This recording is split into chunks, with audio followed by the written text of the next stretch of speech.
Hey everyone, welcome to Conspirituality. I'm Derek Barris. I'm Matthew Remsky. I'm Julian Walker.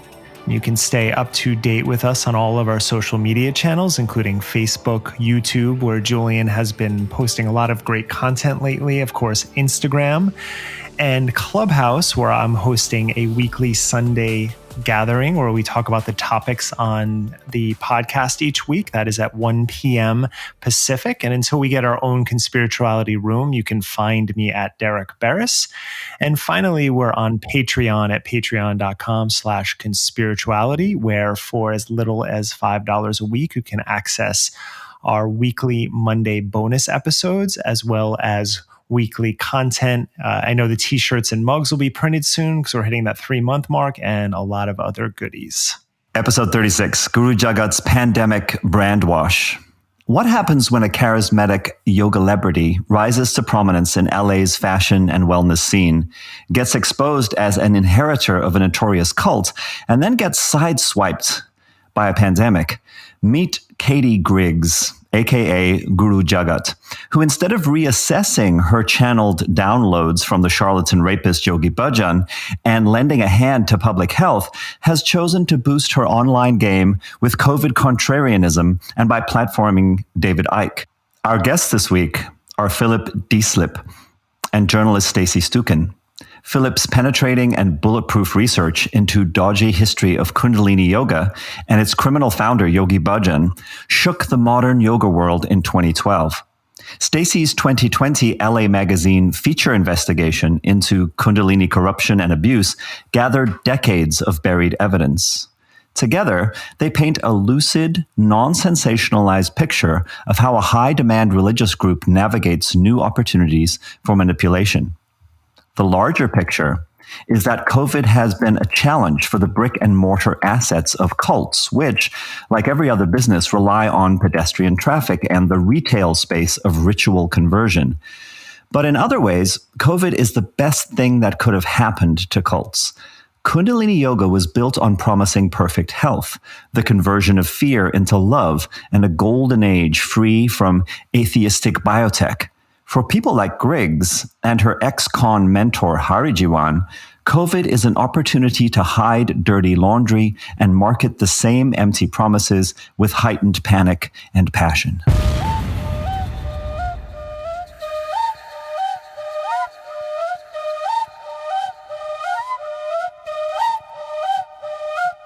Shortly before moving to Los Angeles, a good friend of mine, who I had met during my freshman year of college, pulled me aside at my going away party. "Remember," he said, "people in LA are used to taking directions." It was one of those offhand sarcastic comments that we long shared, the kind of thought whose power resides in the fact that there's a bit of truth to it. Now, of course, Los Angeles is not a monolith. We are actually a very racially diverse city, 29% white, 10% black, 49% Latino, and 12% Asian, give or take. So there's every occupation imaginable here, but it is the city that houses Hollywood, and aspiring actors, comedians, and entertainers have long flocked to the city. And it is also a place where the proverbial struggling actor is more likely to have a side hustle as a yoga instructor than a waiter. Everywhere you turn, people are looking for direction. They're looking for instruction.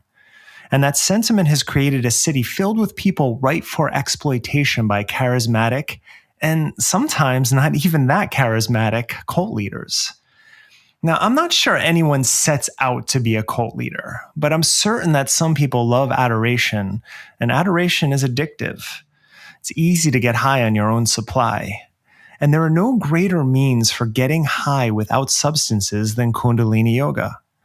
Now, no yoga practice made me feel the way that Kundalini did. I found it early in my own practice. In fact, my friend who brought me to my first Kundalini class happened to teach at the studio I would eventually attend for my own yoga teacher training. And years later, I taught workshops at Golden Bridge in New York City.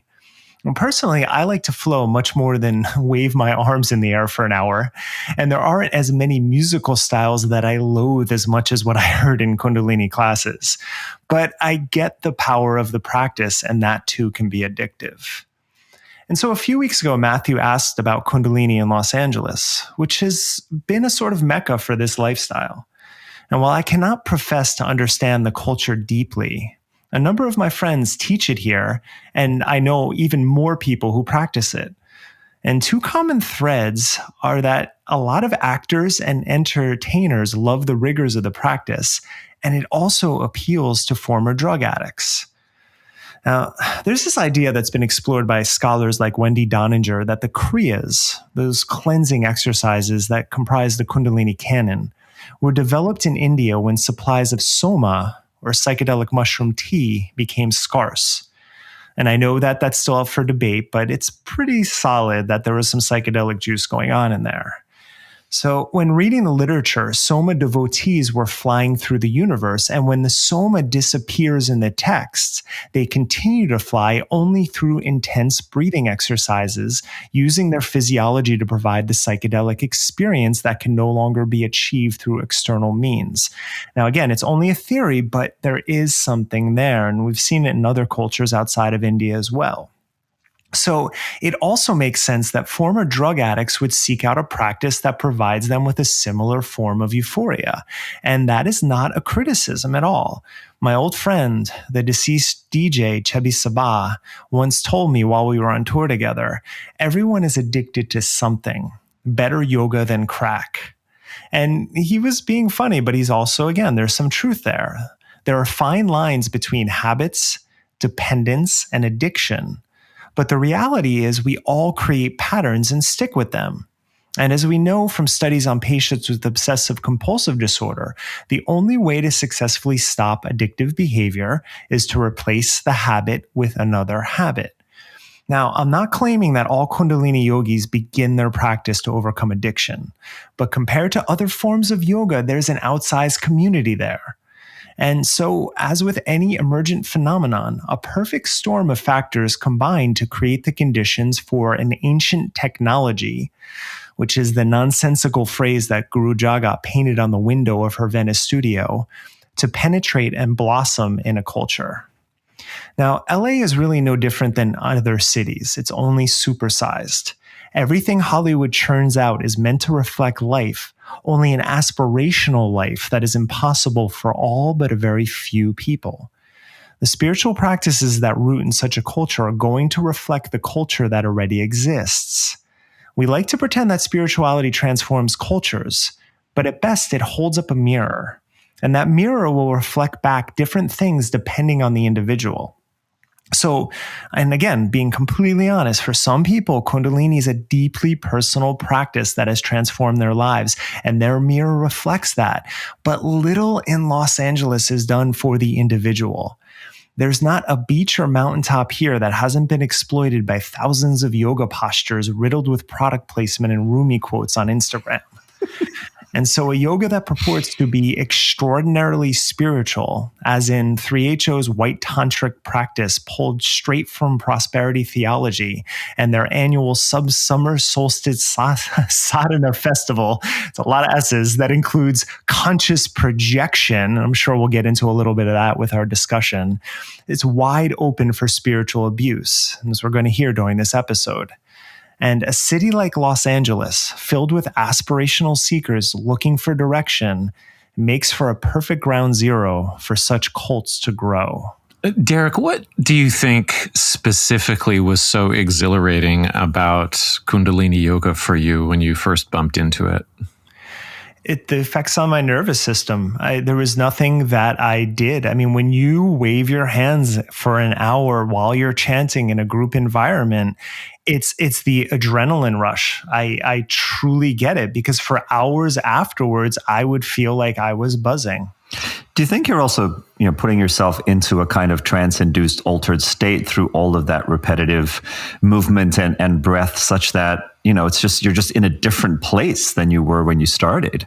Oh yeah, absolutely. I always thought of it as like the Ganawa rituals in Morocco, where they play overnight, Yeah. and the music is going, and it's for the dancer to facilitate trance, and it's the repetition of the music combined with the consistent movement that creates the trance states where people completely lose control of identity. And we can talk about what they're channeling, as we've talked about before, but it is that physiological state of repetition that gets them focused and put into a flow state, basically. Yeah, and as you were saying last time, right, that what we know about psychedelics is it's actually the decrease in activity in certain brain regions that start to create that for some people, right, people who are predisposed, I would include myself in that group, the wonderful sense of disorientation and losing boundaries on sense of self, on body maps, on where your mind would normally get fixated into this more sort of expansive, trippy state.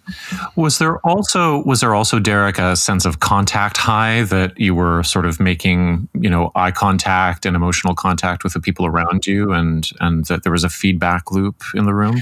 I wouldn't say eye contact. I've done yoga practices where you've sat across from someone and stared into their eyes for long periods. And I never liked that. That was one mode that I just didn't get it. It didn't hit me in that way.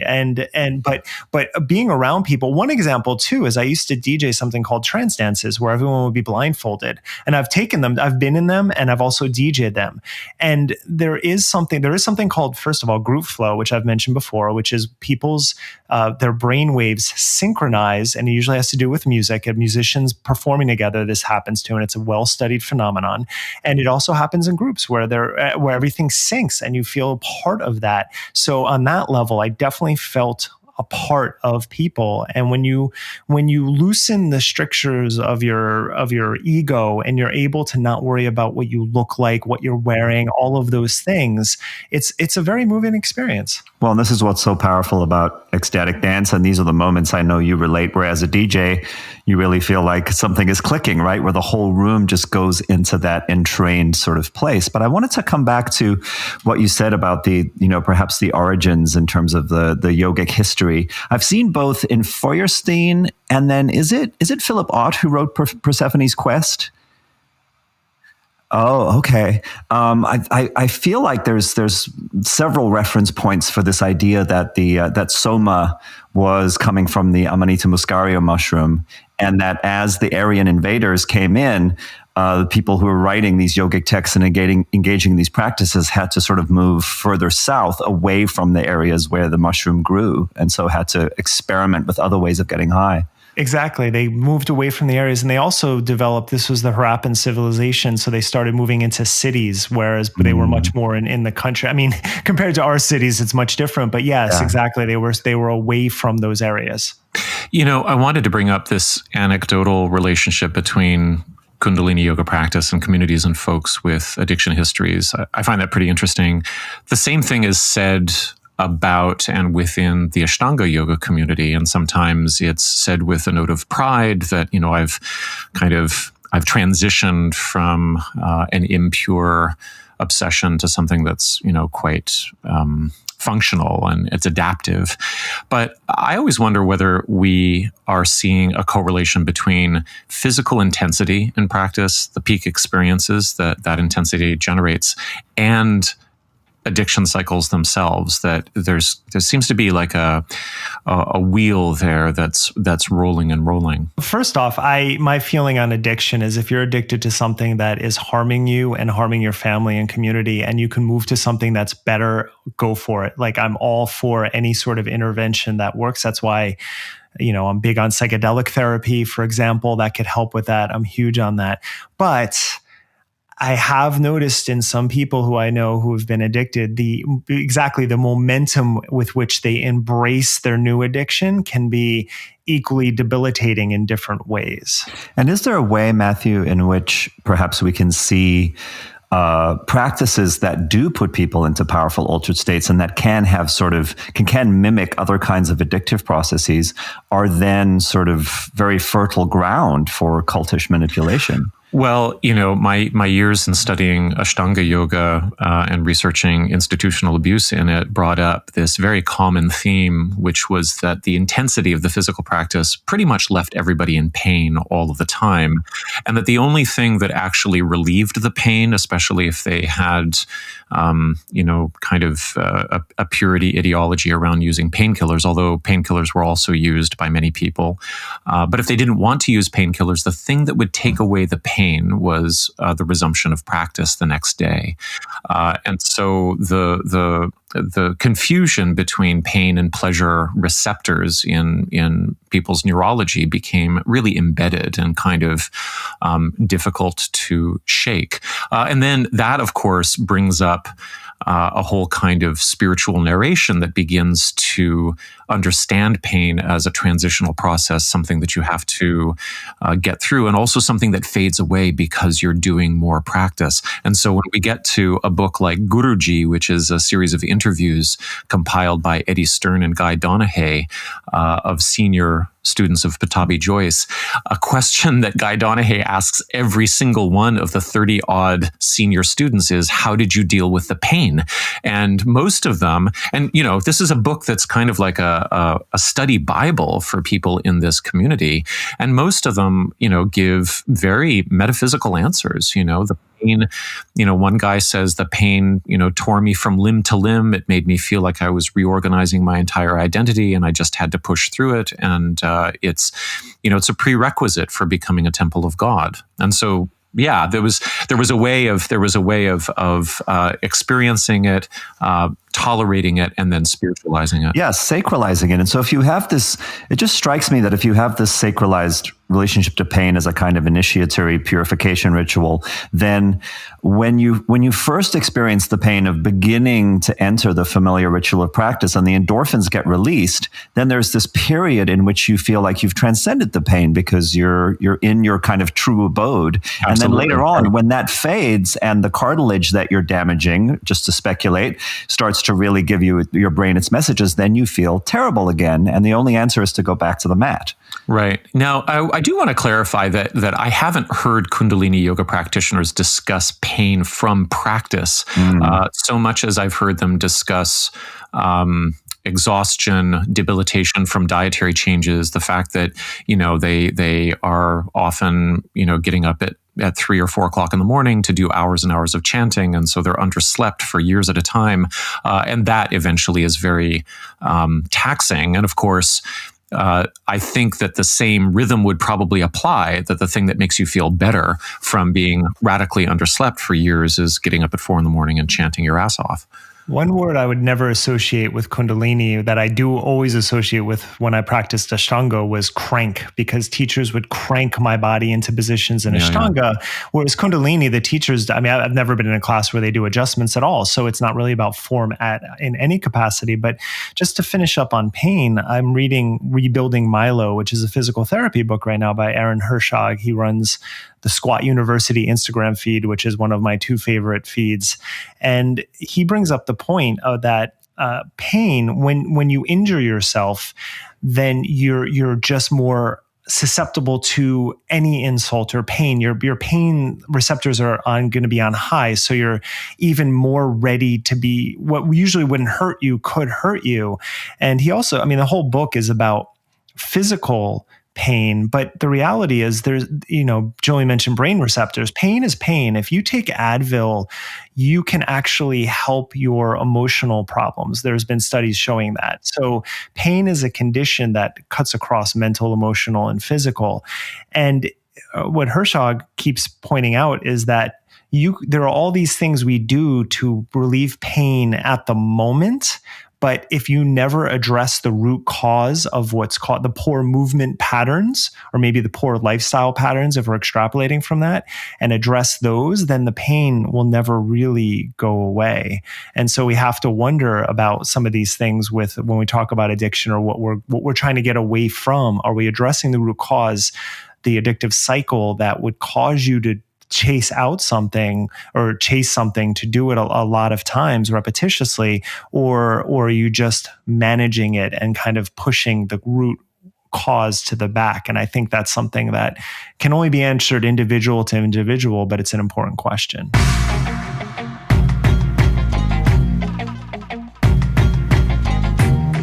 I'm only familiar with Guru Jagat in passing, which is kind of ironic because her Venice Beach headquarters are nestled right into the neighborhood I've lived in for the last 25 years. And we covered her a little bit a few episodes ago, but I wanted to go deeper. And so I noticed she would be platforming David Icke for an online event after our last mention of her. Seemed like a perfect opportunity to see where she sits on the conspirituality spectrum. Now, the video's up on her YouTube channel, which features abundance spirituality titles like The Spirit of Profit and How to Expand Your Resources in Any Economy and The Magnetic Vacuum of Your Satisfied Desire. Oh, wow. There are others which perhaps represent a key part of her marketing angle toward women, which I want to put a little pin in that concept right here, like the entrepreneur and heroine's journey. Then there are topics almost too good not to be parody, like this one, Time Loops and the Cosmic Hologram of Your DNA. But on to David Icke. It's a 1 hour and 40-minute episode that's titled Perception and Perspective. And mostly it's what we would expect. Here's Guru Jagat, or Katie Griggs, as she was born, nodding along with a countenance like a calm and wise therapist, appearing to co-sign Icke's signature history of the entire civilization, right, as one giant conspiracy enacted by multiple sinister and secret groups and elite families like the Knights Templar, the Rothschilds, the Rockefellers, the Bilderberg Group, the Freemasons, all of which, of course, Bill Gates has ties to somehow, and on, and that these groups have, at the bidding of occult forces, shaped all of history and are behind the fake pandemic as a way to install the new order. You know, that old chestnut. All the while, Katie's placid face nods along, and her sounds of monosyllabic utterances give the impression that she's either already familiar with this dizzying narrative or agrees that it is of deep significance. Yes. Unsurprisingly, I found that Icke is an AIDS denialist too, and Jagat appears completely unfazed. And this whole thing, guys, looks to me it looks less like a meeting of the minds than a meeting of the email lists. It's a sharing of audiences in a social media economy that relies on this kind of nodding along that we also see with people like Christiane Northrup seemingly co-signing Sasha Stone's claims that masks are cult programming involving Baphomet and basement satanic child sacrifice, as well as his menacing calls for violence against public health officials. It's amazing what can be glossed over in these long-form marketing bonanzas in the name of joining mercantile services by tossing red meat to one another's base. Now, Jagat and Icke spend a good 15 minutes talking about what's wrong with woke identity politics through the lens of the illusion of identifying with labels, because we were all one consciousness. So political activism actually contributes to division, and the billionaires support it while being fronts for the real evil cult. This is why the spiritual or wellness scene as it stands has basically been hijacked, and we've seen a lot of this in 2020 in the wellness industry. It's been hijacked by all of this kind of woke agenda. 100%. Round of applause. Absolutely. Yeah. The identity politics is the work of the cult. Why? Oh, wow. Because you have a perception that you're a man and a woman and you're this race or that race. Okay, that's kind of been constant through the period.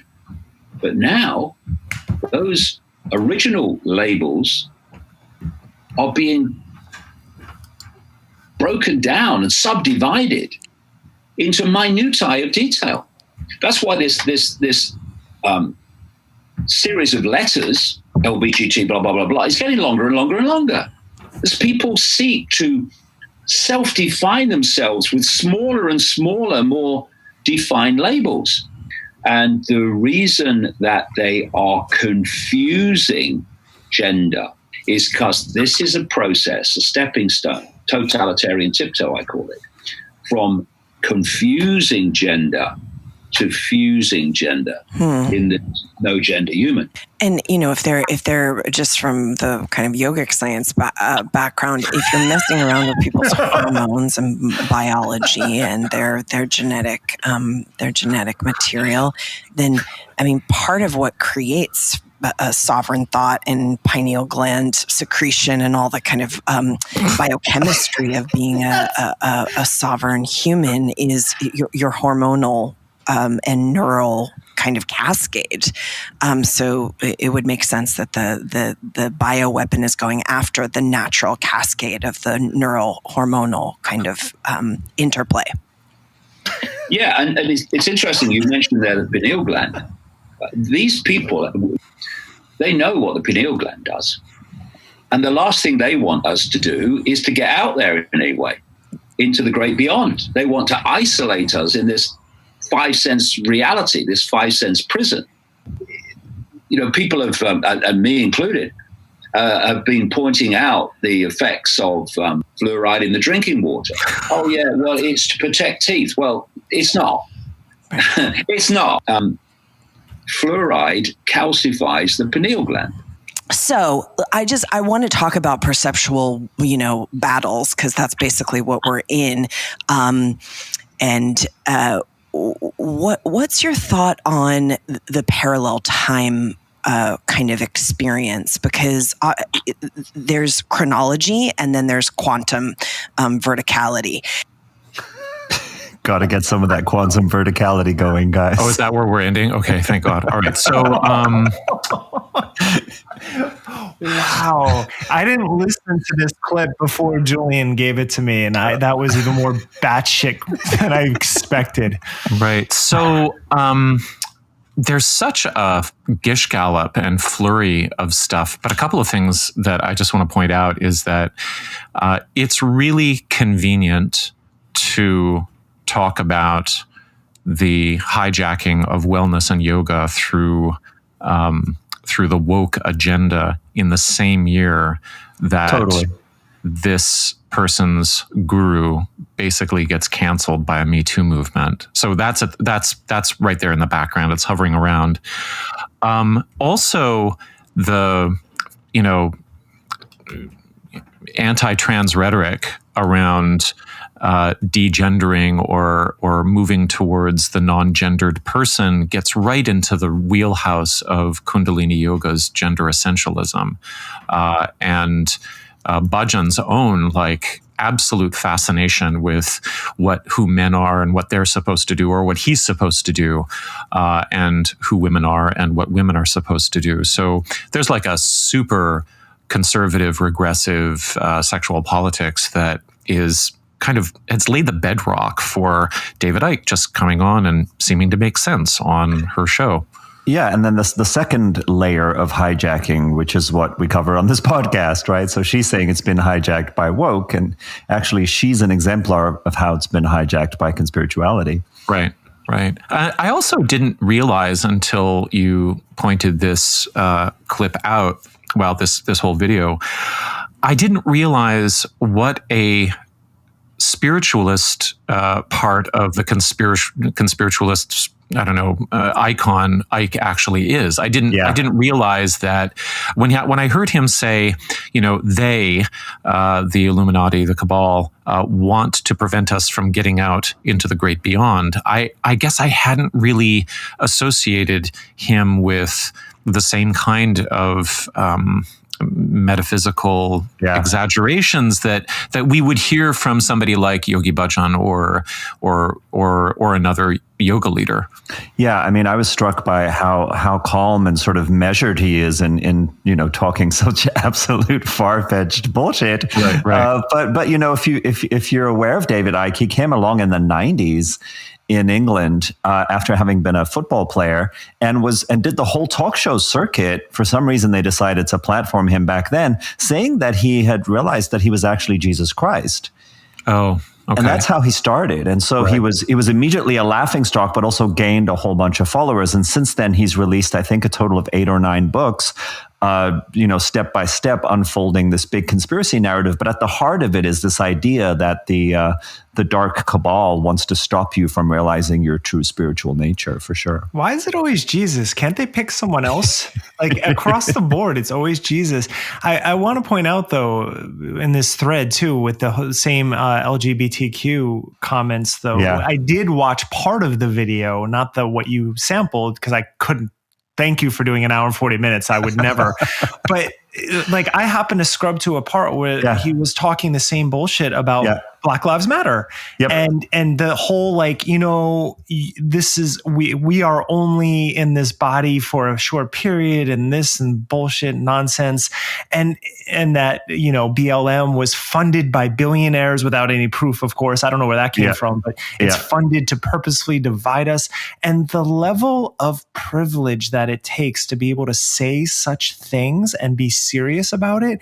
And I'm watching, and I came across somewhere where Guru Jagat said in her conversations, it's not always an endorsement, it's conversation. She doesn't agree with everything.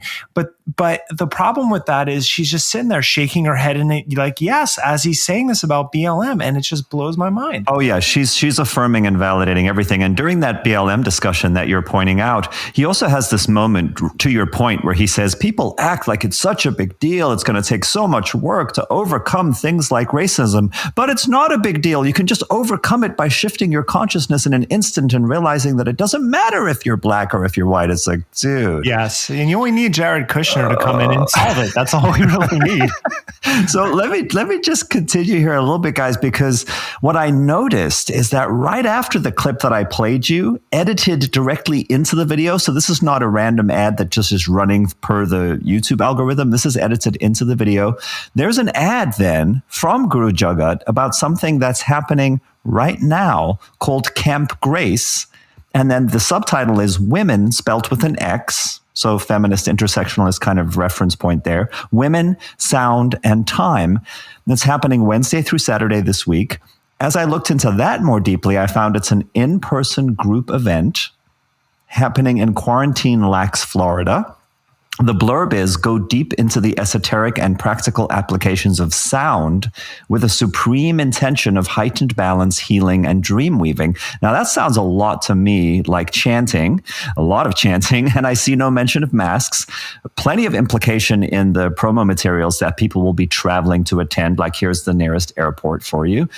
This should not be a surprise, though, because Ms. Griggs nods along with David Icke's claim in the video as well. There's too much to include if we were to take clips out of every part of the video, that the virus is actually not real and the PCR test is a hoax. Now remember, I said put a pin in the idea earlier that she's marketing to women from a particular angle. So that's the cognitive dissonance, right? After all that critique of identity politics labels as perpetuating a delusional identification with social indoctrination that makes us forget our true transcendent nature, Camp Grace, Women, Sound, and Time is listed as being open to anyone female identifying and assures that they are a diverse and LGBTQ-friendly community. Nonetheless, she's nodding along with David Icke's transphobia. So as it turns out, the progressive woke messaging and event naming is fine when it's financially expedient, even though I guess it's divisive and delusional from some higher perspective, right? So let's pivot now on Derek's new calling card instruction. Watch what they say and then watch what they sell. So, of course, Icke has 8 books for sale on his website that chronicle the unfolding of this morphing grand conspiracy narrative of humankind. It would be mean-spirited to complain about that. He's entitled to sell his own books, right? But he also sells a line of quite pricey and dodgy-looking supplements. Surprise, surprise. For example, a $60 bottle of supplements touted as the most important supplement in the world. Is that the name of it, like on the bottle? No, that's part of the descriptive text. Okay, that's not actually the title of the supplement. No, it's not like Dr. Bronner's famous soap or something. Best soap in the world, right? Yeah. Okay. And then given his emphasis on 5G and AI paranoia, of course, I'm not surprised to see he also sells a super high-tech sticker for the back of your phone that protects you from electromagnetic frequencies. Now, as for Guru Jagat, she has 2 clothing lines, a gift shop, and lots of events and courses. It seems to me she's trying to copy Yogi Bhajan's model of diversified products and services associated with her brand. But I just wanted to list here my favorite workshop title, Twin Flame, Angelic and Ascended Master Sacred Relationship Technologies. Oh, cool.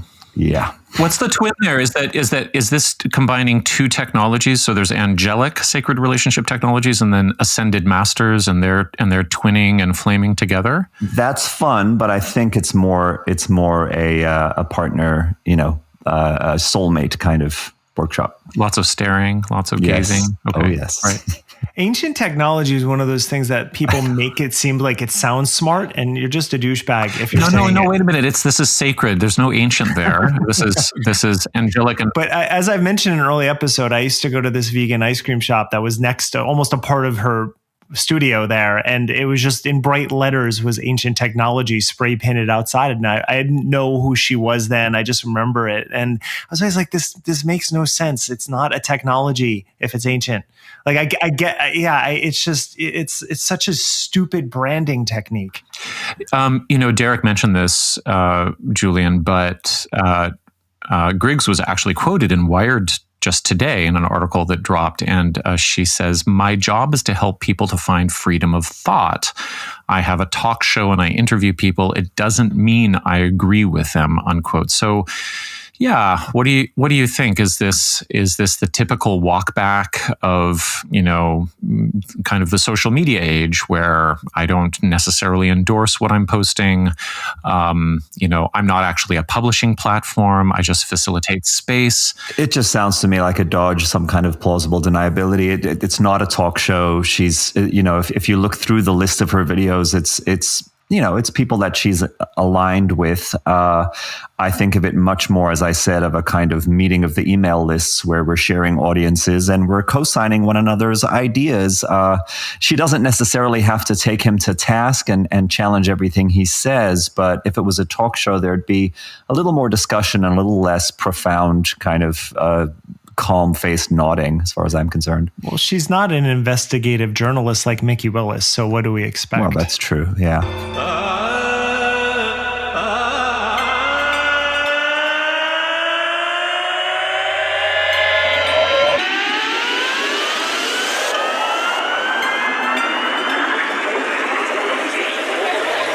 Okay, Derek and Julian, I brought some material. Of course you did. Yeah.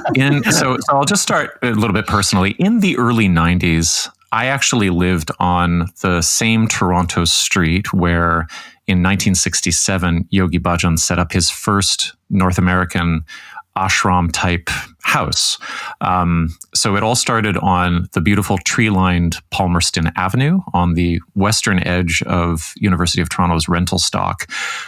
So he installed himself in a mansion there, and he ran his, hyperventilation heavy yoga classes that started at 4 a.m. And it was quite a community gathering place from what I hear. But he got a woman pregnant that year and fled to LA to dodge responsibility. Now, it's a mystery as to who or where the child is, but Bhajan left behind an active enough community that my friend Diane Bruni went to her first ever yoga class there in the mid-1980s. Now, side note, for those of you who know Diane's name, maybe you heard that she just died this past week, so I wanted to shout that out. I'm told that she had her hand on her heart and she was with her family. So the Kundalini Yoga legacy in Toronto isn't really that strong. I just think TO isn't as weird or as fashionable as LA. There's 1 or 2 independent studios. There's a couple of businesses that hung around for the long haul. There was one Kundalini Yoga Sikh guy, a white guy, long white beard, who ran the futon shop for about 20 years in that part of town. I think that's closed down now. So the next time I really heard about Yogi Bhajan or thought about Kundalini Yoga at all was when I came across a website called The Wacky World of Yogi Bhajan, which must date back over about 10 years now. The website seems to be down. It's now on Web Archive, so we're linking to that. And it was kind of amazing because it hosted stories of, organizational corruption and abuse survivorship. But there were also message boards that predated the Wacky World website that went all the way back to the 1990s. And as Philip Deslippe points out in, I think, part 2 of the interview that I did with him and Stacie Stukin, these online forums were actually key for organizing exiles, but also for allowing current members to kind of peek over the fence at what it would be like to leave. The next thing that I came across were the texts of 2 1986 civil lawsuits filed against Bhajan and Kundalini Yoga /3HO. And these were brought by Pamela Dyson and Catherine Felt. Now, they both alleged that Yogi Bhajan and 3HO had conspired in fraud and deceit, assault and battery, false arrest and imprisonment, intentional infliction of severe emotional distress, and violation of the Racketeer Act, and also Fair Labor Standards Act, and a bunch of other things as well, like really super serious charges. And actually, the narratives laid out in those suits are extraordinary to read. They're harrowing.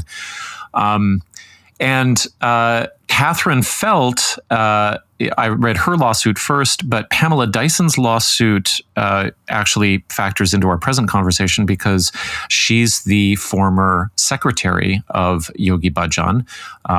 For secretary, we might say indentured servant for several decades, who published her book, her memoir, in, I think, late 2019. Her story plays out a little bit further in my reporting. Now, in 2012, Deslippe broke the entire mystique of Kundalini Yoga wide open, at least from a religious studies standpoint. And this took him 2 to 3 years of primary source research, which is really difficult in relation to an organization like this. And what he managed to do was to investigate and pick apart, really, all of the claims that Bhajan and then the senior students were making about the longevity, the provenance, and the authenticity of Kundalini Yoga and its largely tangential and probably fictitious relationship to Sikhism. Now, he did this by tracking down early 3HO periodicals and combing through them. He conducted a bunch of interviews with early members of 3HO, so lots of field work. And he also did side-by-side comparisons of Yogi Bhajan's Kundalini Yoga and Swami Dhirendra's yoga teachings as a compare and contrast exercise. And yeah, we're going to link to the article, and it is a amazing historical, I would really say, like, dissection of a modern myth.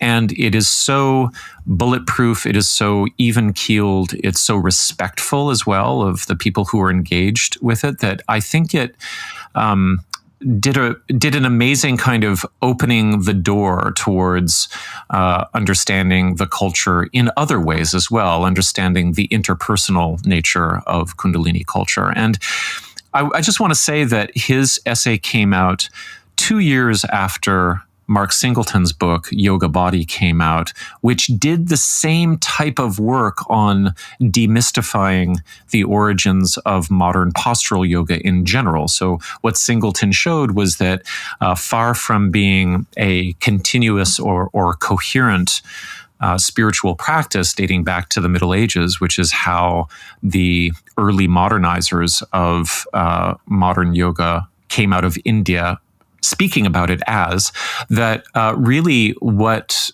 became global was a kind of amalgam of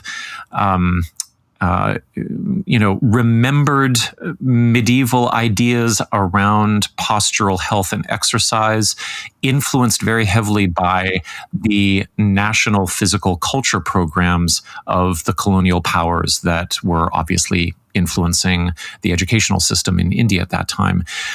And, Mark did not focus on the fact that Tirumalai Krishnamacharya, who is one of the main characters in his narrative, was also, at least in his initial training period, when he was working at what was known as the Mysore Yoga Palace, he wasn't... Mark didn't focus on the fact that Krishnamacharya was actually a brutal teacher, and his students recall him administering corporal punishment while they were learning yoga. He didn't go into that material. He knew of it, and I know that he knew of it because we discussed it a little bit in person. But he really kept it to the level of what are people saying about these practices versus what can we actually substantiate? And I would just like to suggest that Deslippe did something of the same thing, where it was a lot easier to break the mythologization of the practice open before the hagiography of the personalities involved could also then be further examined and deconstructed. So, understanding that Yogi Bhajan was actually some kind of bricoleur who put together a bunch of things in a pastiche that worked, for his consumers, that was easier to swallow as a first step of demystification than, well, actually, he was also, a rapist and a chronic abuser. Then in 2019, we have the publication of Premka, White Bird in a Golden Cage, My Life with Yogi Bhajan by Pamela Sahara Dyson. This is an astounding personal memoir of her decades as Bhajan's secretary, or as I said, indentured servant and victim of chronic clerical sexual abuse. She's now 73, impeccable credibility, and she struck in her book a respectful and accessible tone, but also didn't spare any details about her experiences. And she also left open important questions about enabling and complicity, which are still being answered. Now, where our worlds begin to collide between Kundalini Yoga and Conspirituality, at least in my radar, happens when Kelly Brogan reviews Premka on her blog. And this caught my attention way back in February of 2020. Now, if you could diagnose a book review with narcissistic personality disorder, it might look like what Kelly Brogan published in February of 2020. This is about 2 months before she made her first big COVID denialism post, April 23rd or something like that. So Brogan pretends to review the book, but what her blog really does is to use Dyson's book to market her own self-help work.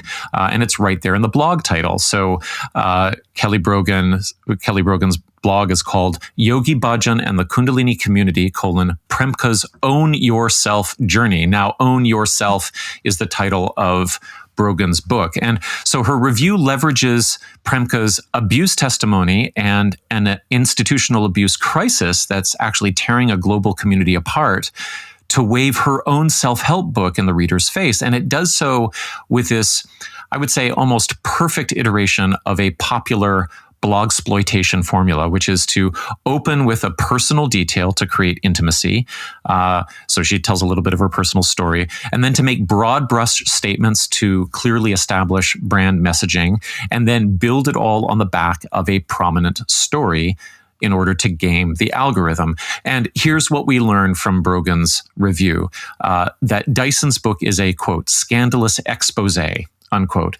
Not that it's a disclosure of abuse, but something kind of contrived that might make us clutch our pearls or something. We learned that Brogan, and this is what tipped me off to the connection here, that Brogan is a certified Kundalini instructor, and that if she was less mature, she says, Dyson's revelations would make her question her affiliation with the group in practice, and maybe consider pulling back from monetizing it. Of course, she doesn't. We also learned that it's okay for Brogan to psychoanalyze Dyson and the entire Me Too movement while spending almost zero space on what Dyson was actually writing about, which was Yogi Bhajan. Also, she uses her status as a psychiatrist to counsel Dyson and, by extension, other abuse survivors. She also says that victim consciousness, I'm quoting here, is ultimately the driver of suffering. In my opinion, victim consciousness blames others for our pain, and it fundamentally divests us of our power because the perpetrator is the one who did this to us. Now here, victimhood is presented as a psychological rather than a historical or legal identity. Victimhood doesn't happen because people commit harm or crimes, but because those impacted by harm or crimes develop negative self-esteem. We also learn from Brogan that the Me Too era often involves the lynching of the male transgressor, which is a really poor word choice here, coming from a fellow white writer. And then finally, she links 17 times to her own website while reviewing somebody else's book, and she doesn't even link to Premka's book. So anyway, that really caught my eye. Can I just say, Matthew, I'm familiar with this. We've talked about it on the podcast before. It still makes me so angry. Yeah. Like just listening to you give that rundown, it's enraging. Yeah, and it seems to like how it started, how it's going kind of thing. It's like it gets worse. It gets worse. Yeah.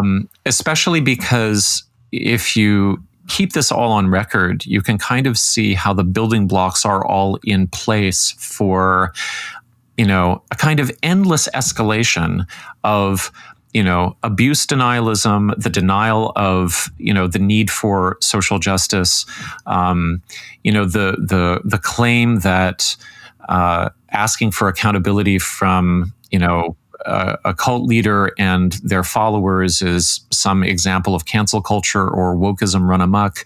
All of these things flow together. And the thing that blows my mind about this is that these are the same kinds of people who will repeatedly accuse others of gaslighting them when, for example, you point out that their vaccine stuff is misinformation, right? Right, yeah. When they're gaslighting every step of the way in the most really, really damaging contexts. So with that as a little bit of background, and I just want to say that Philip and Stacie do a lot more background in the interview that we're going to run next. This is where we, arrive when we encounter somebody like Guru Jagat. So born Katie Griggs, but she's also gone by the name Katie Day. She's used the name Athena. There's a number of names going on. She's now 41. She got her start as a yoga teacher more than a decade ago at Yoga West in LA, which made me want to ask both of you, did you ever take a class with her? Nope. No, I have not. I've never been to Yoga West. I've been in that general area mostly to visit chiropractors associated with Kundalini Yoga. Right. Okay, now she initiated her teaching at Yoga West and either implied or people said about her that she was authorized by Yogi Bhajan to teach yoga in person. Now, we now know from Deslippe's research that this was highly unlikely given the timelines and his own terrible health.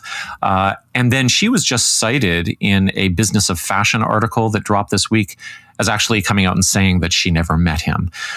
But she did meet Bhajan's student and ex-convict, convicted for fraud, Harijiwan, and by 2013 had struck out on her own from Yoga West to form the Rama Institute. And then by 2015, she had gained enough of a following that Marissa Meltzer of Harper's Bazaar magazine comes and does a profile. And the first paragraphs here are just so splendid. So I'm just going to read them. Actually, it's a couple of graphs down.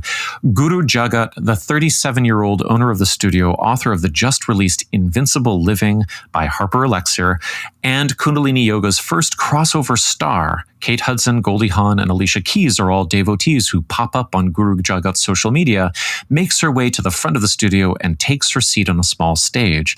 Behind her is a 60-inch gong that she is fond of telling people was originally built for Van Halen. She has an aggressively leonine appearance with long, blonde, wavy hair when she's not wearing a head wrap, and is big-boned, not as some kind of euphemism for fat, just more earth mama than ethereal fairy lady. While we flip from cat pose into cow pose over and over until I feel motion sick, Guru Jagat sermonizes about various topics veering from the benefit of cold showers to her love of Drake, with nuggets like, your mind is like a Rubik's Cube, you're tinkering around in there. I'm into long-term meditation relationships. Make out with your meditation. That's my advice. We're already dead. We're dust. It's over. And then we chant Om Namo Gurudev Namo and breathe in and out through pursed lips. Each of these kriyas, or movements set to breath, is supposed to stimulate something, prosperity, or tuning into our own intelligence. It's hard to follow sometimes and harder to keep up, but she's smart and witty and magnetic. Regardless of whether what she's saying makes any kind of sense to me, it does in the moment. But then when I read over my notes, I have no idea what anyone is talking about. I want to believe it all. At the end of class, we lay on our backs while Guru Jagat plays the gong. Unintentionally honest. It's so fantastic. Anyway, here's the thing that we uncovered this week. The podcast gained access to some documents. The same year as this profile is published, Griggs is being sued by Kundalini Yoga students and business associates in Boulder. Now, this comes from a suit filed in the District Court of Boulder County, and it's against Griggs and Harijiwan. Now, these are allegations. The suit never made it to trial, never went to court, but it was settled. So I'll just go through the allegations. We see that Griggs jumps on an invite to come to Boulder in February of 2015, and she arrives less than a month later. Specifically, it says that there was a Facebook or a direct message communication on February 1st. And by the end of February, she's in Boulder teaching a workshop. A little bit later after that, with the hosts, they are talking about a Rama Boulder franchise or location. And then within a month, they are also discussing incorporating. So this is moving very, very fast. Now, Griggs came to Boulder monthly from that point moving forward till about August, taking most or all of the revenue from the classes, while her Boulder hosts footed the bill for space rental, and this went on for about 6 months. Now, within 2 months of that first contact, the Boulder plaintiffs had signed a lease, but Griggs wouldn't sign. Now, Stukin says in one of our upcoming interview segments that might have been because her credit was bad. Rama Boulder opened a bank account with Griggs having withdrawal access. And the Boulder hosts then found investors who over a few months poured $200,000 into Rama Boulder. And in return for that, they received minority ownership. Griggs retained majority ownership while never putting any money in. Rama Boulder opened their new space at the end of August, and they inaugurated it with a workshop weekend led by Harijiwan. Then in January, Harijiwan and Griggs both returned to lead a teacher training program. Now this is the big ticket item in Kundalini Yoga. This is how most of the money is made. It's not from, regular classes. And under the agreement with Rama Boulder, they were going to remit 40% of the revenue of the training to Rama Boulder. The suit alleges that they did not, and that $15,000 was outstanding from that training. Then, bizarrely, as if financial issues weren't enough, Griggs allegedly went on Rama TV back in LA and insulted the Boulder students, saying they were upper-class white moms, Waldorf moms, obsessive-compulsive, and angry yin moms. These are all direct quotes from the suit. Then Griggs started using the Rama Boulder credit card for personal expenses. also wired money into her personal account and to her lawyer, and then made multiple payments to her own Venice studio. And by February of 2016, just a year after all this began, the Boulder plaintiffs had enough and they served notice. And after getting served, Griggs countersued the Boulder hosts for $38,000 in lost or unpaid wages. And when the plaintiffs settled for $10,000, of course, that was thrown out. And I would just like to say that, it's really great when stuff like this makes it into court filings, because certain things become super, super clear when it's lawyers discussing them instead of new age people. So hold on a second. When you say that they settled for $10,000, does that mean they gave her another $10,000 to make the case? No. Sorry, they settled by being paid out $10,000. By being paid out $10,000. Yes, that's right. From her. Okay. Yeah, exactly. So the countersuing didn't go anywhere. Did not go anywhere. Good. Glad to hear it. She's a gangster. Yeah. According to the allegations, it does not look good. And here's the thing too about like the paradox of this profile appearing in Harper's and then this going on under the surface basically at the same time. And it kind of reminds me of, I don't know, Derek, if you've seen things like this happen where, somebody's obviously doing, really good investigative and profiling work. And then there's this whole other side of the story that they just have no access to. And, it doesn't make it in at all. It's kind of amazing when that happens. I think it happens all the time. I mean, How many times do we see people that we fawn over? A big one that we see right now is Elon Musk, where, right. he's championed because he's now possibly the world's richest man. And then you see who he is. It comes out in certain ways and you're like, this is the guy you're fawning over? Really? Like this is your big, it all gets confused when power is involved. But one thing that really jumped out in that reporting is I remember when I used to work in an emergency room, a lot of times as a patient monitor, I would sit outside of the room if the patients were dangerous. And you would see the doctor go in there and be sweet and caring and kind, and then come out of the room and make fun of them. And I would see it actually, like in my view, looking at a room and then looking in the hallway when they would laugh at the person. And it's just gross. I mean, you want to be a spiritual leader and this is how you're acting? Well, okay, here's the thing about allegedly mocking the Boulder women while allegedly fleecing them for cash. It reminds me actually of my own cult leaders, because whenever Michael Roach and Charles Anderson pursued a new demographic or market, they always came back to the core followers and mocked the newbies, saying things like, oh, they're in rough shape, they're not sophisticated, they really need this stuff, but they're pretty thick. Roach was polite about it. Anderson called everybody dummies. But Roach, talked very openly about figuring out how to appeal to and trick people from other cultures. And he really infantilized folks.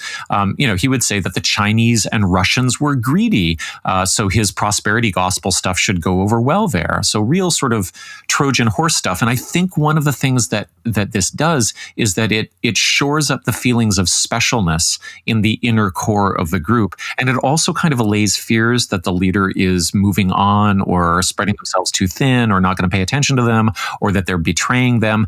But here's the thing, like the smart ones don't put that shit on YouTube. Like you don't, like Roach and Anderson did not, I mean, they would have if they'd had access to YouTube because they were dumb too, but like you don't like. Did you turn on the television on January 6th in America? Right, exactly. Yeah. We're not sending our best people right now. So the other thing, I mean, about what journalists know and don't know, I have no idea. I don't know who Meltzer is and how much got into the story versus was left out. But, there's this story that's kind of it is in my book about Ashtanga Yoga, about how a journalist named Lawrence Gallagher went to Mysore, India for 3 months and did yoga classes with Pattabhi Jois. And he published this as kind of like a quirky travelogue in details in 1995. And I heard through a source that, he had asked some questions about the culture there and about Joyce's way of manhandling and apparently assaulting people. And so I actually tracked him down, and, he was retired from journalism. I think he's living in Japan or something like that. And I said, so that stuff didn't get into your article. And he said, no, it didn't. And we had this long conversation about the fact that he knew that this was going on, and he wasn't contracted to do an investigative piece that possibly would involve criminal charges. He didn't have the budget for it. He would have had to go back to his editor at Details and, ask for the funding to be embedded for another 3 months. He would have had all kinds of legal complexities. But this came so close to home for this guy that he had an Australian girlfriend at the time who Joyce assaulted, and he didn't report on that either because he just didn't have the resources. And so, he gave this great interview to me where he said, this is a deep regret I have in my reporting. And I don't know, it's just a kind of an object lesson in how we find out what we find out and what stands in people's way. Yes, there's rape culture standing in the way of Ronan Farrow making his report. And yes, there are cult dynamics that are pushing back against me when I'm trying to figure out what Pattabhi Joyce did for 30 years. But then there's just like luck and resources and, how much social capital you feel you can burn, and how scared you are if you're in a position of knowing something. Yeah, I wanted to loop back around to something you said earlier because it just raised the question for me. You were talking about Philip Deslippe, if I'm pronouncing his name correctly. Deslippe, yeah. Deslippe. And I was just curious about what you said from an ethical standpoint. I understand this sort of the logic of talking first about all of the inaccurate claims about lineage and historical sort of origins of the practice that he had largely just confabulated as a first step towards then maybe being able to expose the abusive culture. Yeah, I want to be clear that I've spoken with Philip many times over the years, and we've never he's never said that he had any kind of plan for this to be staged this way. Sure.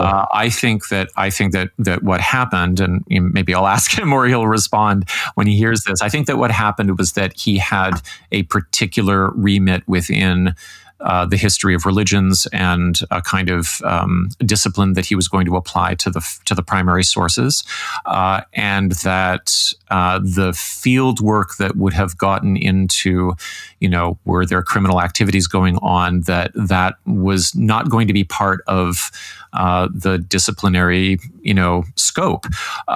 Not that he wasn't aware of it, but I think there's also a process by which, everybody comes to peel the onion bit by bit, further and further. And I think what I can say about Deslippe's essay absolutely is that without it, there would be no. I don't think that Pamela Dyson's memoir would have made the incredible. Resounding thunderclap that it did. Of course, her book also was ushered into the culture through the Me Too movement. But really what happened was that once there was a strong and very visible first-person testimony, direct testimony, then Deslippe's work on the actual culture of Kundalini Yoga was absolutely foundational to understanding how many people had been deceived. Now, I know we're going to run the interview in a moment, and I want to ask both of you this question because I think it's an interesting one, and I'm interested how you'll respond, because it's a question we've seen a lot, but especially since we've been prepping this episode on social media. And so thinking specifically about Kundalini, or it could be extrapolated and broadened out from there, can you separate the teachings from the teacher? I think it's so complicated. I think it really depends on the specific cases that you're talking about. And I think that the danger in that particular way of framing it is often that there's an idealizing of quote unquote the teachings as if they have some transcendent source and quality about them that somehow is beyond whatever mere mortal human failings there might be there of the teacher, or particularly of the guru.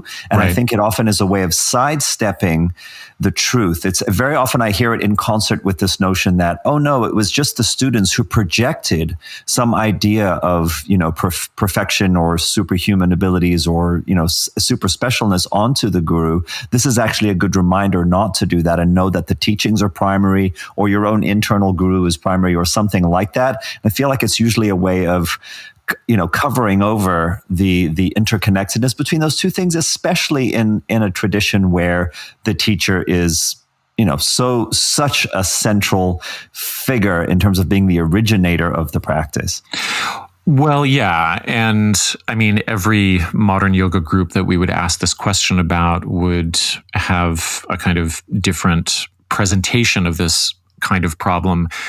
What's, I think, foundational about Deslippe's work on the origins of Kundalini Yoga is that he really shows that the claims that Bhajan makes as to its ancientness or its authenticity were largely fabricated. And what that means is that the incredible numbers and Baroque quality of all of the kriyas and all of the complexities of the mantras and the lists of things that people have to do every day, and when they're supposed to wake up and meditate at this phase of the moon and so on, that all of those are really the artifacts of his maniacal creativity and manipulative creativity.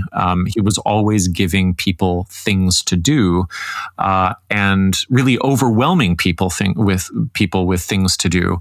And his particular version of tantric Sikhism, which Philip will go into detail in the second part of our interview, which we'll run next week, is also absolutely unique to him. So if there was something universal about Yogi Bhajan's Sikhism, as Philip says, then why wouldn't Kundalini Yoga Sikhs or converts, why wouldn't they be mingling with the rest of the Punjabi Sikh community? Why would there be such a divide between them? If it was so universal, why are they so isolated? It's very similar, actually, to Michael Roach, isn't it? It is in a way. Right. But let's just go through a couple of other examples. In Ashtanga Yoga, you still cannot be authorized to teach it unless you are certified by a member of the Joyce family. Now, that used to be, before he died, Joyce himself. Now it's his grandson.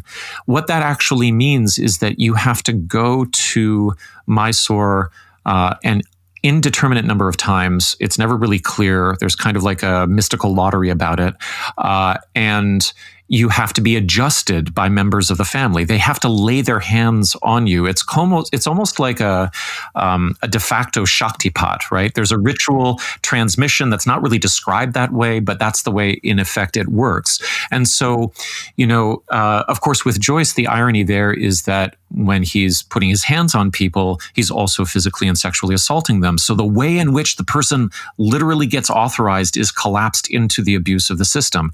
Now, if anybody wants to say that they want to separate the teacher from the teachings in that particular community, that's a lot of work. That is an incredible amount of work. If we think about the relationship between people who practice at a high level and teach Iyengar yoga with Mr. Iyengar himself, and the incredible meticulousness and overwhelming numbers of instructions that he would give for simply standing on 2 feet, and how those have to be parroted, but also expanded upon, and also, worked with in a way very, very difficult for people to see their way clear of Iyengar as the kind of internal voice.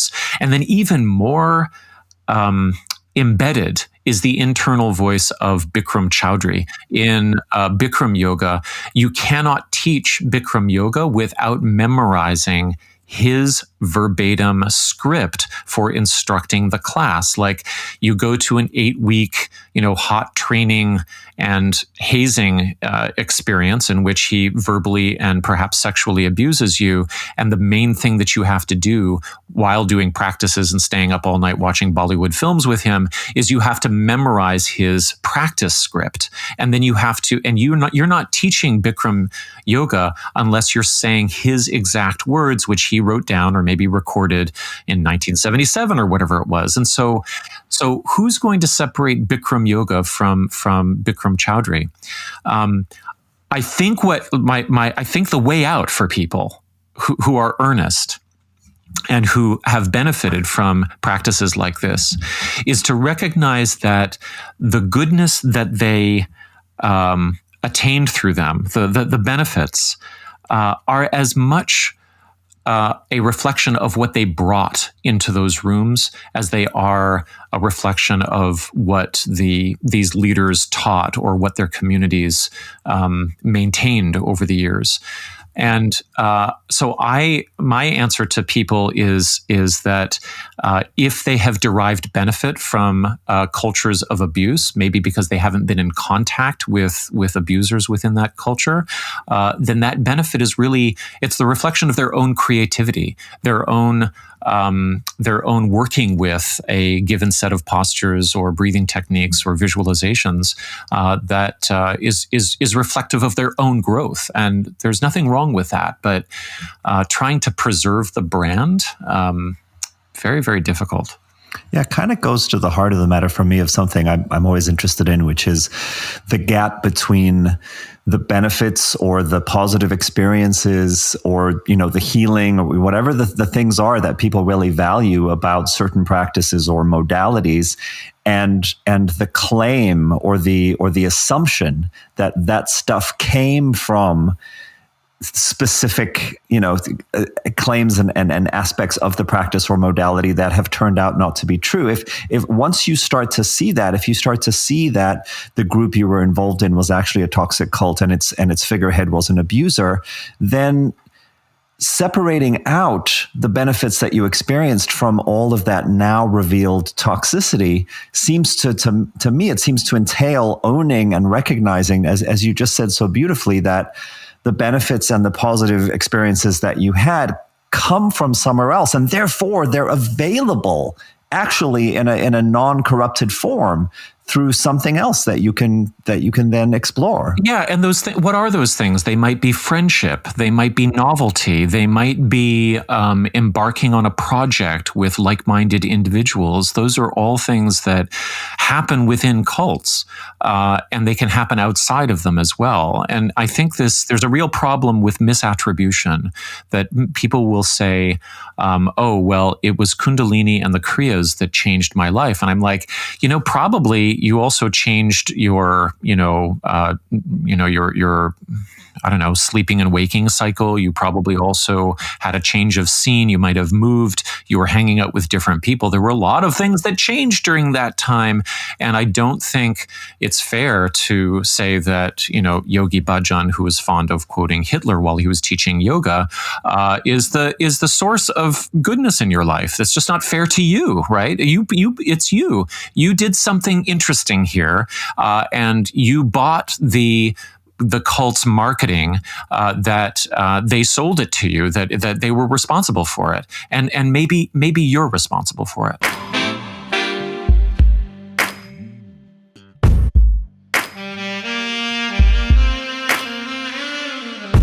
Okay, last bit here before Philip and Stacie help us close the loop on how a next generation Kundalini charismatic goes full COVID denier. I'm just going to run through some of the internal WhatsApp direct messages that Conspirituality podcast got access to. So this fusion of spiritual fictions and pseudoscience is absolutely clear. A lot of this material has been posted on the Instagram site @RamaWrong. So you can check that out. And we thank them for their archival efforts.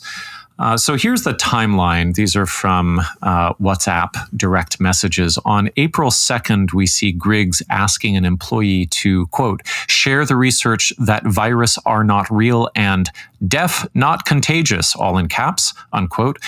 On April 10th, Griggs posts a video from Dr. Shiva titled, "We are at war," hashtag Fire Fauci, end the shutdown. On May 6th, of course, we know that Plandemic dropped on May 5th, and on the 6th, she posts it to the group with the all caps command, "Everyone must watch this now, seriously now." Then a little bit later complaining that the link got deleted while she watched it. On May 14th, she shared some anti-lockdown civil disobedience nonsense instructions. And also on the 14th, she shared some posts that the LA mask mandate is quote unquote unconstitutional, and also a bunch of sovereign citizen type links about sheriffs being the only law in town. So we've seen Christiane Northrup refer to that business as well. On May 17th, oddly enough, there's a Rama employee, a mole, we might say, who shares Derek's Big Think article on conspirituality. Unfortunately, it looks like it was ignored. Now, in or around that same time, there's one direct message that gives some insight into Griggs's workplace manners. Quote, "I'm really annoyed that you both seem to not be able to actually put photos in the fucking Dropbox," all caps. And, quote, all caps, "I will wring your figurative necks if not every photo that you've ever taken up until now isn't in the Dropbox correctly named and organized by Tuesday, May 26th, unquote. So, there you have it.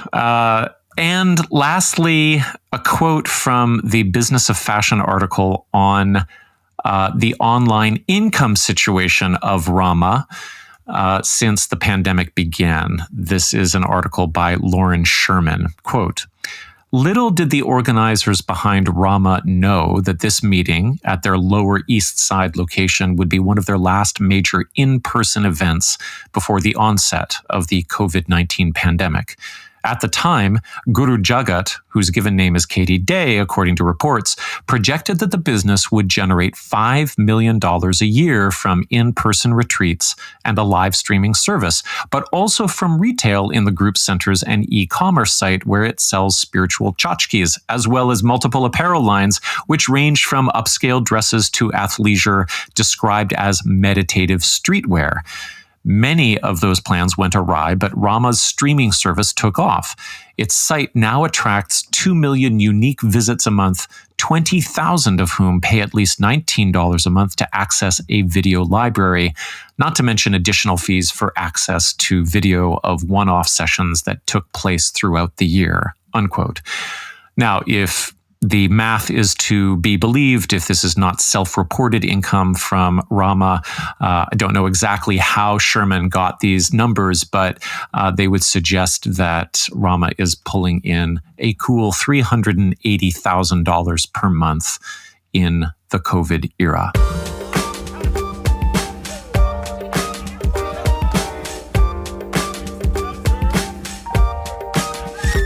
So here's my interview with Philip Deslippe and Stacie Stukin. I just want to say it was such a pleasure to speak with such seasoned and meticulous commentators. And I hope it sheds some valuable light on the Kundalini story as it hurtles into the COVID era. Philip, Stacie, and I met twice because our first hour felt like we were just getting going. Next week, we'll follow up with a longer segment with Philip and Stacie that digs even deeper into the culture of Kundalini and how it collided with LA. Philip Deslippe is an historian of American religion with a background in American studies and literature. His research focuses on Asian, metaphysical, and marginal religions in modern America.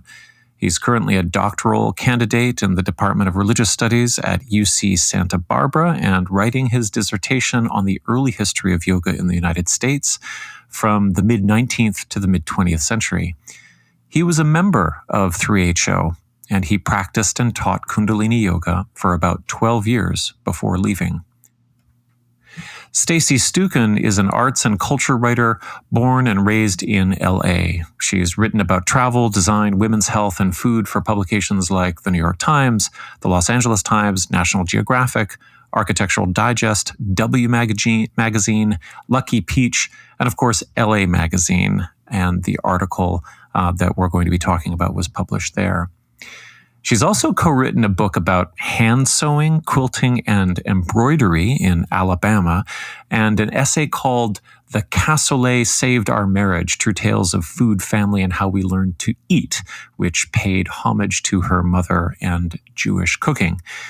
And most recently, her essay Brentwood Notebook, which is a writer's coming-of-age story about growing up in LA, appeared in the collection Slouching Towards Los Angeles, Living and Writing in Joan Didion's Light. Stacie has been covering and practicing yoga for a long time. She was a contributing editor at Yoga Journal for about 12 years until about 2008 when, they were really doing better journalism at that time. And as for yoga, even before COVID, she describes herself as polyamorous and that she has her own home hybrid practice. Philip, I was wondering if you could just set the scene a little bit with a brief introduction from your extensive research into the origin of Kundalini Yoga, the claims made by Yogi Bhajan, and the general shape of his legacy so far. And also, how does the Punjabi Sikh community in general regard Bhajan, Kundalini Yoga, and 3HO? If we go by 3HO's own accounting of its own history, Yogi Bhajan is someone who was declared a master of an ancient and previously secret form of yoga known as Kundalini Yoga when he was 16 and a half. And in this stars aligning moment in history, he sees spiritual seekers traveling to India through his job as a customs agent at Palm Airport. And he goes to the West so that they can get a real technology, a real spiritual practice. And he's seen as a catalyst to ushering in the Aquarian Age, turning hippies into Sikhs, of bringing this toolkit to decadent, falling West that desperately needs it. Right. So according to this official history, he arrives in Los Angeles in late 1968. He begins to teach this form of yoga, and then quickly it spreads. And then his students many of them convert to Sikhism. And then these smaller businesses that his students create, they become bigger businesses. And in the words of 3HO, they create a spiritual nation. 3HO often views Yogi Bhajan and his teachings as outside of historical time. He is delivering an ancient technology that will serve humanity for unknown centuries into the future, or their phrase, unto infinity. What we now know and what has been revealed over the last several decades is that the reality was very different. The Yogi Bhajan style of yoga is not ancient or secret or Sikh, but it's a crude mashup of the various teachers that he studied with, Swamis Dave Murti, Dhirendra Brahmachari, and a Sikh sant outside of Delhi named Virsa Singh. Yogi Bhajan comes to the United States because he got a woman in Canada pregnant and he was fleeing her. And underneath this official history, we now know that there is a whole other history of various forms of abuse, sexual abuse, psychological abuse, financial exploitation of students. There were, in addition to the businesses, there were numerous criminal operations that were going on. And so it really is, there's kind of two layers to it, the official history and then what we now know. So if you asked people even 2 years ago what Yogi Bhajan's legacy would be, I think the standard refrain would be what the New York Times eulogized him as, boss of worlds, spiritual and capitalistic. Now, I think it's unavoidable that he has a very troubling and compromised legacy, that it is not just businesses that were created in a style of yoga, but it is hundreds and hundreds of people who experienced severe trauma and abuse. How does the Punjabi Sikh community regard Yogi Bhajan, Kundalini Yoga, and 3HO? I think this is important in one sense because Yogi Bhajan was distinct from many of his contemporaries, the other swamis and yogis and gurus who came to the West in the late 60s, because he made claims to being a religious leader, a sanctioned religious leader who was legitimate and had legitimate authority. He kind of played both sides of the fence. He told his students that they had a real form of Sikhism, they had a real technology that the Punjabis didn't really understand. They lost the true history of what they were. And he's telling the reverse to Punjabis, that these are just kind of dumb, naive Westerners who need a lot of help and guidance. We also know through interviews that there's a lot of bribery and corruption for Yogi Bhajan to shore up these credentials. Punjabi Sikhs always viewed 3HO as a strange anomaly. Maybe you could compare them to an emerging, highly enthusiastic but bizarre Pentecostal sect, if you're a mainline Christian. Right. They're tolerated in some circles. They're celebrated as making Sikhism seem like a world religion, and it's flattering that Western American children of privilege would adopt their faith. But so much of what they do, what 3HO Sikhs do, is bizarre when compared to 99% of Sikhs throughout the world. It's also worth noting, and retired Professor Van Dussenberry wrote about this extensively, there are often very antagonistic relationships between Punjabi Sikhs and 3HO Sikhs. If you look at the pages of 3HO periodicals, they are endlessly calling Punjabi Sikhs horrible names: dogs, traitors, putits or sinners.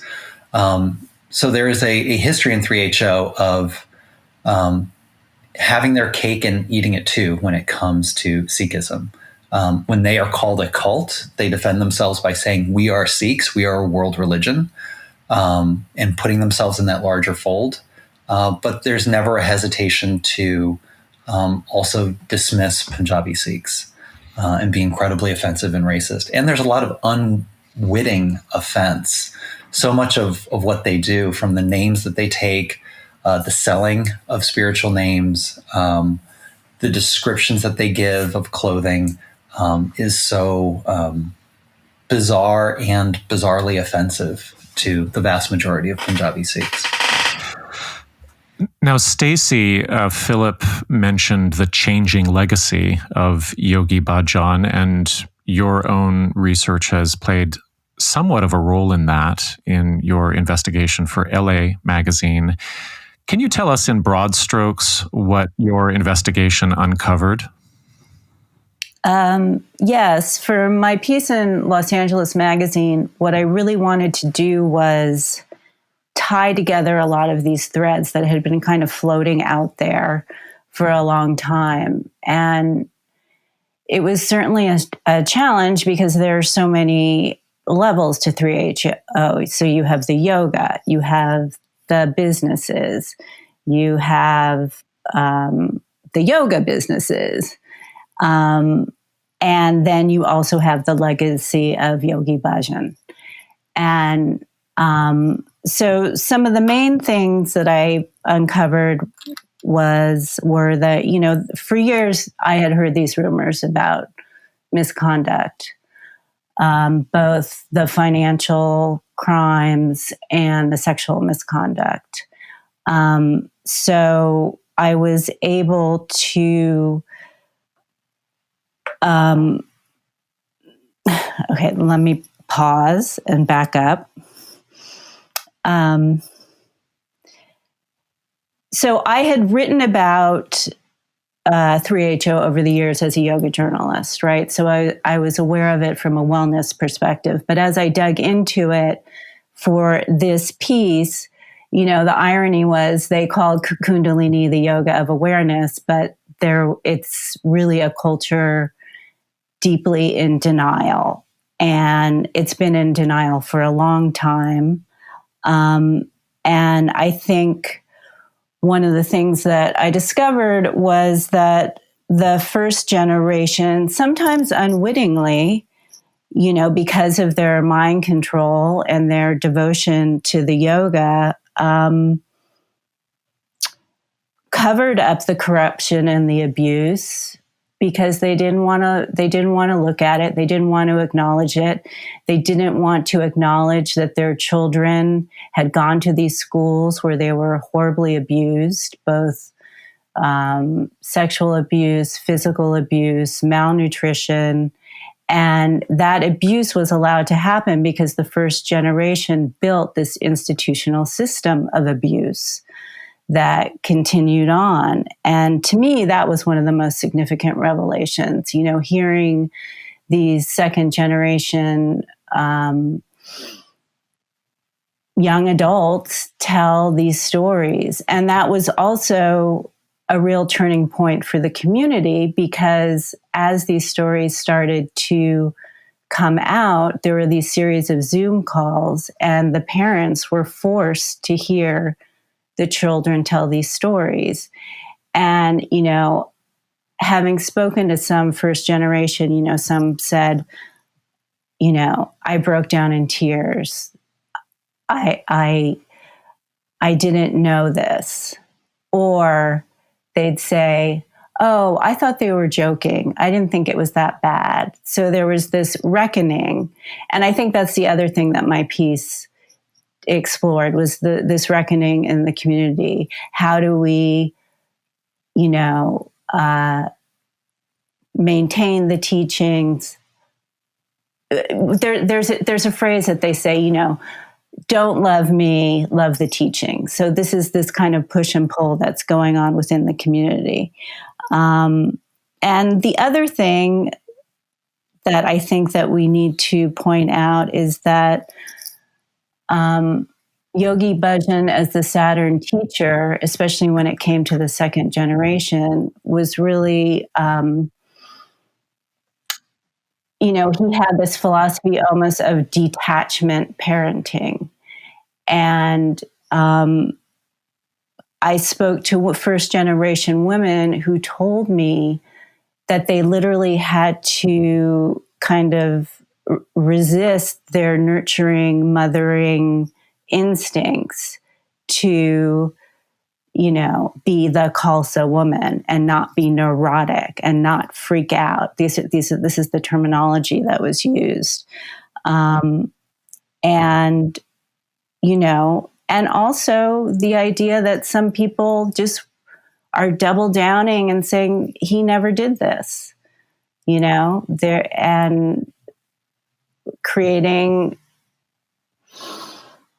propaganda videos, websites, denying that it happened.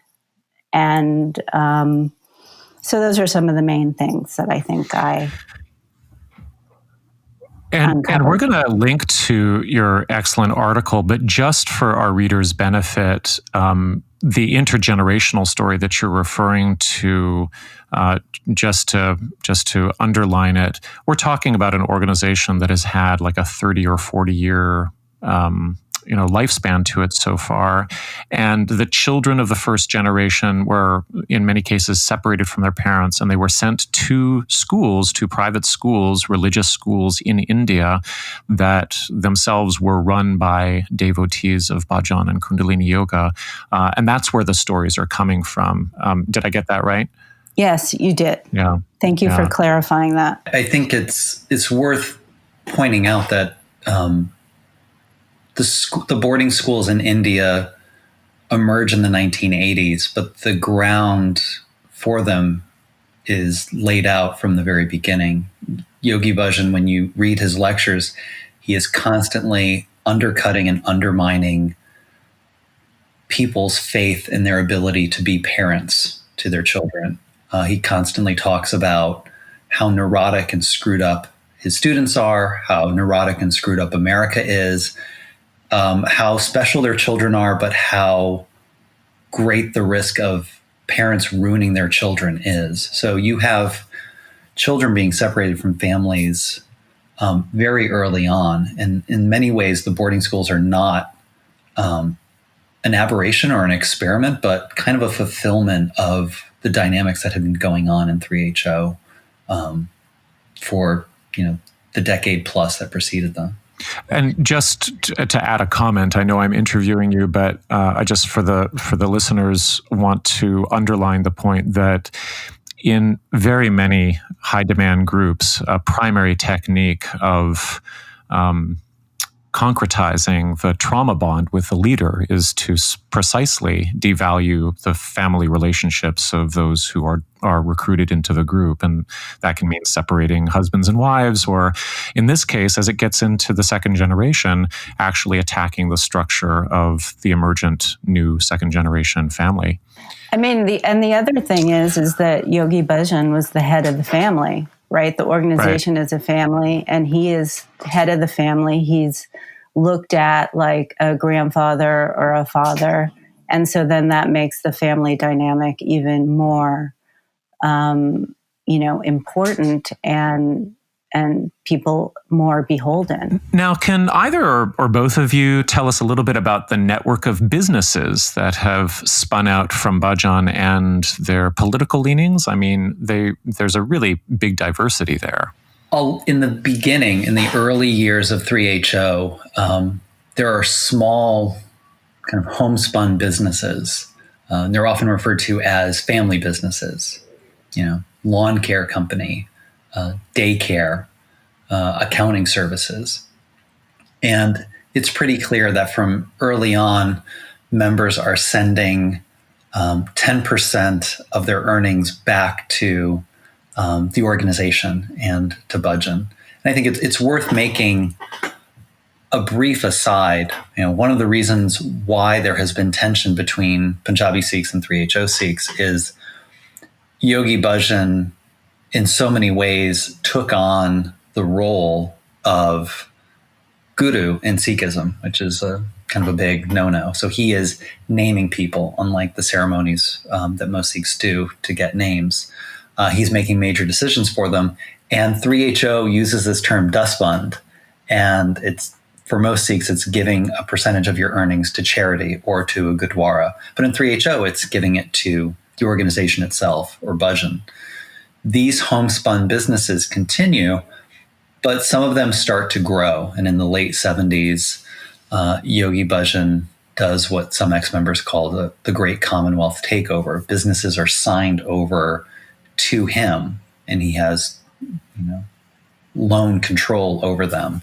But we also start to see more and more in the late 70s the emergence of lots of criminal operations, various forms of scams, smuggling, fraud, and in many ways it has kind of like a mafia-like structure of an inordinate amount of crime and fraud that's going on, and the money is finding its way. But simultaneously, there are also businesses that are, kind of public facing in the wellness culture. You have Yogi Tea, which becomes a huge company.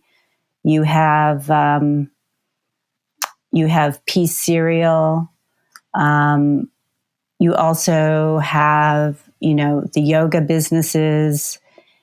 And you also have, there was one that, in the 70s, there was the Golden Temple restaurant, right? And so this is kind of what puts 3HO, it starts to have this public presence around town. That's not just the hippies, right? They have this restaurant. They're serving vegetarian food. Celebrities are going there. So they're creating this kind of, they're getting this popular culture following, and that starts to, normalize them in the city. You see 3HO Sikhs walking around in their white, looking all angelic, and they become part of Los Angeles's culture, and it's a seamless fit. Then I think the major outlier for 3HO businesses is Akal Security, which begins in the 1980s as a small local New Mexico security company. You go to Akal Security to get, and it's related companies, if you need security guards for a concert in Albuquerque, or to patrol a storage unit at night. And Akal just grows exponentially, and it goes to providing security for courthouses, to being one of the largest private security companies in the country, and most notoriously and recently coming to public attention for being involved in ICE contracts to detain immigrants at the border. Now, they've walked back from that participation after public pressure. Am I right about that? Yeah, there were some activists within the community. I think they were yoga teachers who did push back. Whether or not they continued the contracts to the end or stopped the contracts at that point, I don't think anybody's been able to determine. But there was definitely pushback on that. But that is probably their most profitable business. It's reported to be, billions of dollars. And there's contracts with DOJ, with embassies, with courthouses. So we're talking, big government contracts. Can we assume that Akal Securities and its incredible affluence is tithing back to the religious organization? I haven't done any reporting on that. I've done a little digging, and from what I can tell, their charitable giving, I've done a little research, and what I can tell, their charitable giving is not significant, but there's no way of really knowing. I can't say for sure where that money's going. Right. Now, Stacie, maybe I can ask you one of the most significant events of 2020 as the abuse revelations sort of crest over 3HO, of course, is the publication of Pamela Dyson's book, Bird in a Cage. Can you tell us a little bit about that book, who Pamela Dyson is, and what made that a breakthrough moment for the current reassessment of Kundalini Yoga? Yes, I can talk about Pamela Sahara Dyson's book. And in fact, that was the impetus for me writing my piece for Los Angeles Magazine. It was the way in. So Pamela got involved with 3HO or Yogi Bhajan in the late 1960s. She wrote a memoir as an older woman looking back at her life with her guru. It came out at the beginning of 2020. And it's a very well-written, relatable book about a woman longing for her own family, longing for a loving, reciprocal relationship, and her love for her guru, right? And it's also a very difficult read because he gets her pregnant. He forces her to get an abortion. They go to India. She has to sleep in the same room with him and his wife. And she also humanizes him in a way that I don't think we had seen we have seen before. Of course, it's her perception of him. Right. So it's this very kind of relatable book. And she's also a credible narrator in the sense that she was a prominent figure at 3HO, and she helped build the institution. She was called the Secretary General, but she was essentially kind of the CEO of the yoga businesses. So she was in the inner circle. She knew what was going on. So what this book does is it gives women permission to come forward and start telling their stories. And we're in a pandemic, right? So everyone's safe behind their computers. These emails start going to 3HO officials. I think there were, over a dozen women who start reporting their experiences of sexual misconduct with Yogi Bhajan. And as a result, the organization initiates an investigation by this third-party entity called an olive branch to look into the sexual misconduct, which we can talk about now if you'd like, which did conclude that more likely than not, their interesting language that they use, that Yogi Bhajan did commit these crimes, which included, rape, sexual assault, battery, grooming of young women, and it didn't even get into any of the other kinds of abuse. But the other thing it did, it gave the second generation permission to tell their stories as well. So it was kind of this snowball effect. The memoir comes out, everyone's chattering about it, a Facebook group starts, Zoom calls begin, and it just cracks open. But the other thing that happens is you have the people double downing and saying, she's a liar. Just because the complaints are credible does not mean they're true. If you look at the Olive Branch report itself, which I actually encourage you to link to it, it's an astounding document. We will do that, yeah. If you look at the people, because they speak to both defenders and detractors. And if you speak to the people who are defending Yogi Bhajan, he's a god. He could see auras. There's no way he could do this. These women are traumatized. They have epigenetic trauma. They're Jewish. Their ancestors were in the Holocaust. There's just so. It just becomes an interesting kind of cognitive dissonance that continues. I think that speaks to some of the most interesting dynamics of the last year, which is that these diehard supporters of Yogi Bhajan, in many cases, end up being the most powerful catalysts to inspire women to come forward with their accounts of abuse. They're often those claims that Stacie just mentioned. He was like a god. He was like Jesus. He could read auras. Those are some of the most damning quotes next to the actual accounts of abuse. And I think everything in some ways came together at the perfect time. For decades, people had been speaking out about corruption and abuse by Yogi Bhajan. Investigative journalists had been doing pieces since the 70s.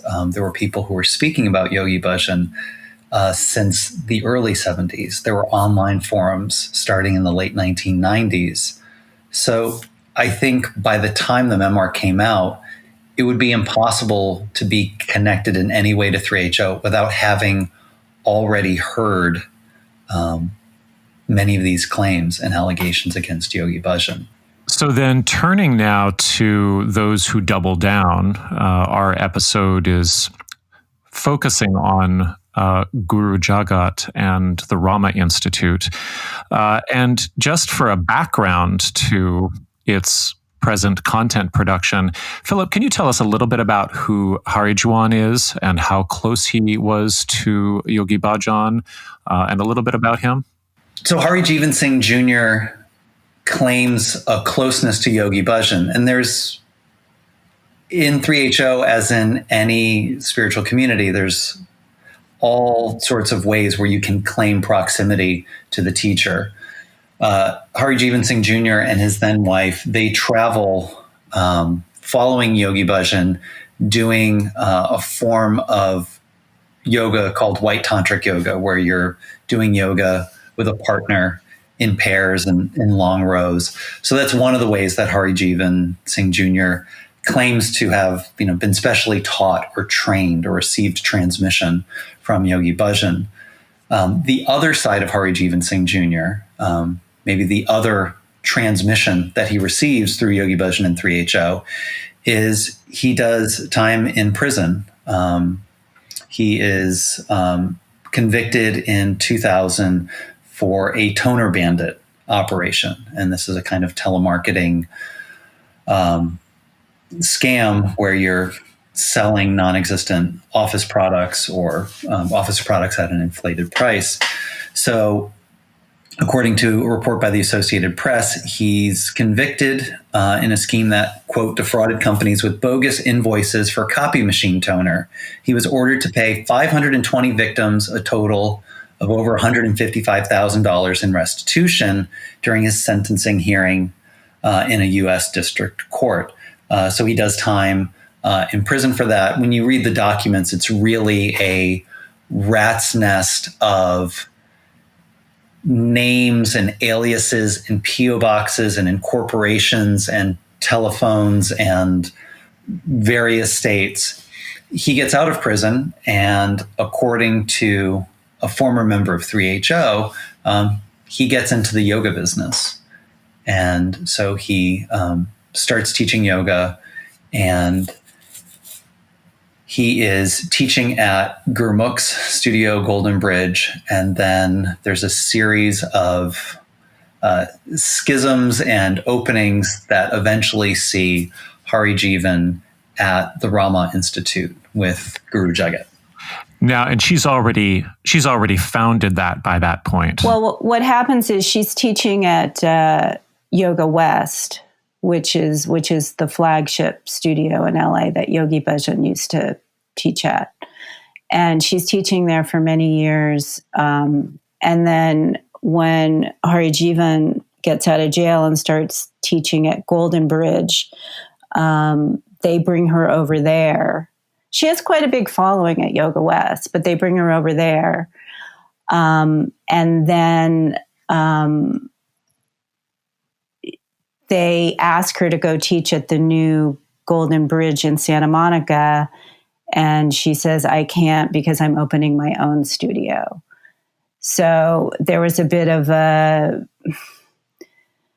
how do I say it?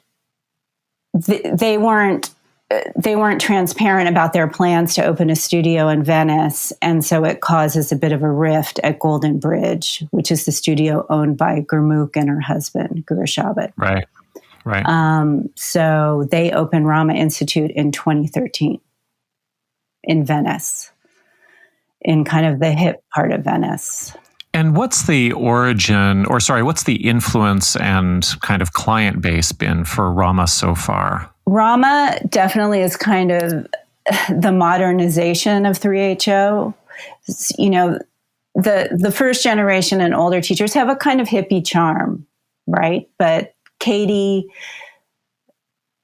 when for full disclosure, I was a student of hers in 2008-ish, around that time. You know, she was known as Kundalini Katie then.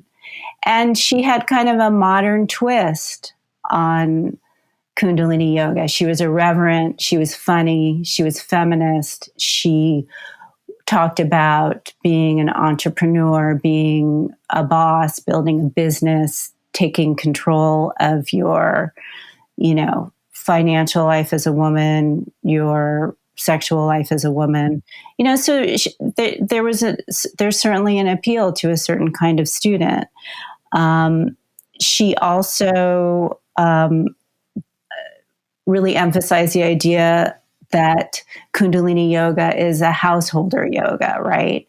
So we operate in the world. We can be fashionable. She opens a fashion. She has a couple of fashion lines. She gets an article in Women's Wear Daily. She publishes a book. She gets written up in a lot of magazines. And she's able to kind of use the millennial kind of sensibility of technology, talking about, downloading this technology, transmissions. She says at one point, I want to open for Lady Gaga. Yogi Bhajan, Kundalini Yoga opened Woodstock. So it's kind of, she's going in his footsteps. She wants her book at Walmart. She says this in an article several years ago. And she starts expanding her studios, and in that way, she leaves at least one lawsuit and starts. The allegations are that she starts using the company credit card for personal expenses. She doesn't pay. They lead a series of teacher trainings, and they do not pay the studio what they're due. She writes herself checks. These are all alleged in a lawsuit. And, within, 6 months, the studio blows up. And along with it, she is reportedly very abusive to those who work for her. Again, in the footsteps of Yogi Bhajan as the Saturn teacher. This is good for you.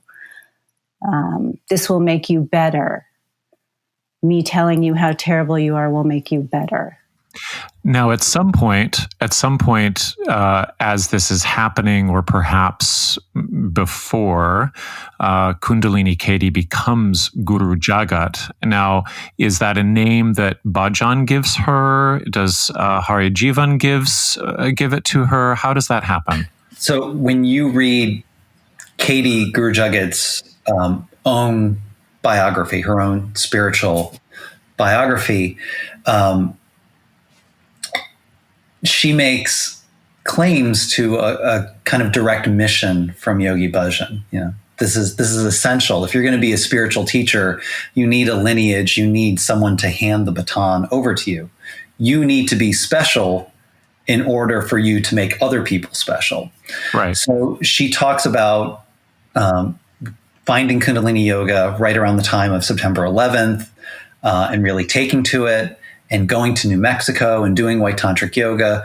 And then these kind of vague descriptions of being in the master's presence or receiving transmission. We know from court records that at this time, 2003, Yogi Bhajan is incredibly sick. He's so medicated that he needs to be tapered off pain medication to sign legal documents. And the one tangible thing that Katie refers to is that Yogi Bhajan gives her a name and instructs her to teach at Yoga West. And this sounds like, a fiat. He gives her the name Guru Jagat, world teacher. He tells her to teach at Yoga West. This makes sense of her rise and progression. But if you interview Yogi Bhajan's staff members from the 90s and the early 2000s, and of his medical history, he's clearly not writing a letter. He clearly doesn't know who she is. If you were in 3HO, it doesn't take much to get a very lofty name. And that's a very kind of basic instruction. Oh, you're in Los Angeles. You want to teach yoga. teach yoga at the Los Angeles Kundalini Yoga Center. Now, is it possible that her language around downloading or direct transmission kind of puts that direction into the framework of maybe it's happening in meditation, or maybe it's is there a way in which the story is unliteralized? Well, I have heard from people I've spoken to that she will say things like, Yogi Bhajan told me that.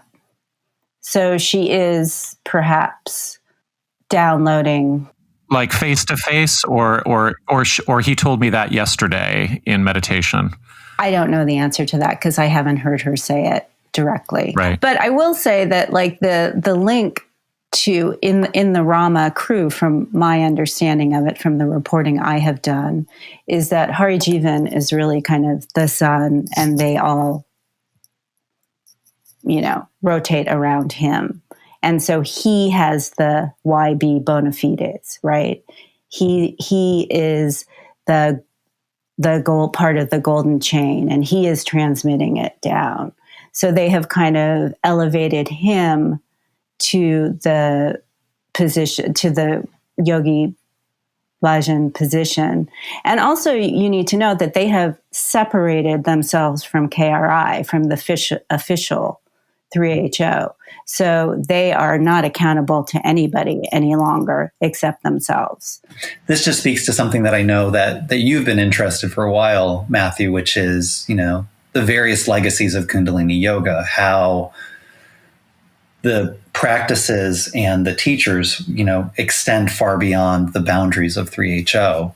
I think one of the reasons why Rama was successful is after Yogi Bhajan's death, you no longer have the tall poppy syndrome, where Yogi Bhajan would, no one could be taller or bigger than Yogi Bhajan himself. So you're able to flourish. And they're using a lot of, current marketing, but also you're not under the restraints of the kind of the paradox of Yogi Bhajan. I'm a yoga teacher, but I'm also a religious authority. You kind of can't get too wild in that framework. You kind of have to keep it respectable. You can't be too much of anything that would offend those kind of sensibilities. But those restrictions are really off after his death. And I think it's a very interesting move in the wake of the Olive Branch report and everything that comes out in the past year. It feels like the vast majority of people affiliated with 3HO have done the same kind of move that disgraced politicians do. Stand at the podium, sob with your pastor and your spouse. And they've made gestures of being apologetic. They've tried to rebrand. It's the opposite move. I mean, you can kind of think of Rama as like the Berlusconi or the Trump. You don't apologize, you double down. Anyone who's saying this, we're twice as sure that they're slanderers and liars. We are now twice as committed to our lineage. And this sense of there being no guardrails for the breakaway group, where, nobody really has to keep it together in terms of their respectability. Maybe you weren't surprised, but I was kind of surprised to see that Jagat's COVID denialism, which is the focus of this episode, had escalated this past week to the point of her platforming David Icke in an interview on her YouTube channel. And I'm wondering, does this fit into a pattern of Kundalini Yoga 3HO mythology, or ways that Bhajan or any of the other networkers have teamed up with transgressive influencers? I think there was always a culture of paranoia and conspiracy within 3HO. If you read Yogi Bhajan's lectures, he is forever talking about threats against his life, plots from the KGB, the coming insanity, the collapse of American civilization. So I think there was always that element in 3HO, but it's also in a time of COVID, it's very practical. If it, to use the hokey phrase, if it makes dollars, it makes sense. It's a worldview that also allows you to continue the essential money-making operation of any yoga studio, which is teacher trainings and retreats. It dovetails nicely with that. It's a worldview that also allows you to do retreats where people will pay thousands of dollars to join you.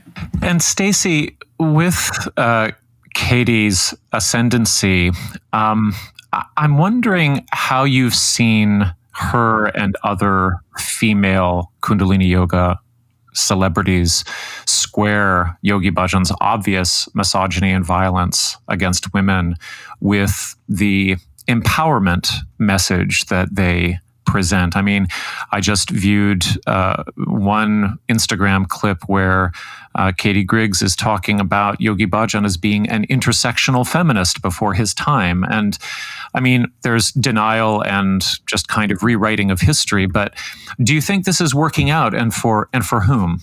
I think it's working out to a degree because there are people. There's two things going on. Philip and I talk about this a lot. There's a lot of people that just don't do their research. They just don't know. And Katie Guru Jagat is actually a good yoga teacher, right? She can attract students. And I think that, how do I put it? With celebrities, I've written about kind of the intersection of celebrity and spirituality. And celebrities, they have very privileged lives. They also have a sense like, I'm not curing cancer. Why am I so lucky? So they tend to go on these spiritual kind of paths. Whether it's to understand their luck or their privilege, or to deal with their addictions. So if it's working for them, they're okay with it. I mean, I honestly, I cannot speak for celebrities, but I will say that, she's not the first. Gurmukh also had a big celebrity following before her. And she won't be the last. And I almost feel like it's, yoga consumers need to, do their due diligence, do their research. But right now you go to the Serious Singh Subcourt website and there's still a huge picture of Yogi Bhajan there. So if the, official organization isn't going to, acknowledge the misconduct and the, anti-feminist, anti-woman aspect of it, like who's going to? Well, I wanted to thank you both so much for your time. And just my last question is that, given what Kundalini Yoga and 3HO have weathered so far, suppressing the news about the legal actions in the 1990s, the revelations from Pamela Dyson, the Olive Branch investigation, legal action from abuse survivors is now pending as well. How do you predict, they and Rama will weather COVID? Do you think Rama will become further marginalized from the main group, or might they even emerge as a site of Kundalini Yoga authenticity? I mean, I think that what we're dealing with is really an unknown multiplied by another unknown. I don't think anyone is really sure what the yoga world is going to look like on the other side of COVID. And it's also hard to tell, especially in the absence of large gatherings and in-person teacher trainings, what Kundalini Yoga is going to look like post-pandemic. It's hard to tell. I think in one sense, as I've said before, it's hard to imagine Kundalini Yoga and Yogi Bhajan getting beyond the stain of all the abuse and all the misconduct. There was a recent article about the death of a young woman in the UK done by The Mirror, and it really showed that from this point forward, you can't mention Kundalini Yoga and Yogi Bhajan without also deferring to the scandals and abuse and the report by an olive branch. At the same time, one of the things that has become clear to me during the past year is that, as Stacie mentioned, most people don't Google, most people don't do their due diligence. The other side of that is the bar is actually very low. Studios and teachers and wellness influencers, they don't have to, most times, pass a level of believability or truth or honesty. They just need to convince their customers. And that's enough in most cases to keep them going. So if that can happen, they or any other studio can keep going. Yeah, I mean, especially in COVID and especially with the Rama crew, they really appeal to young, millennial, single people. So you're in COVID, you're living alone, you're looking for community, you're looking to meditate, you're looking to feel better, you may not be working. So there's definitely a place to go with Rama and,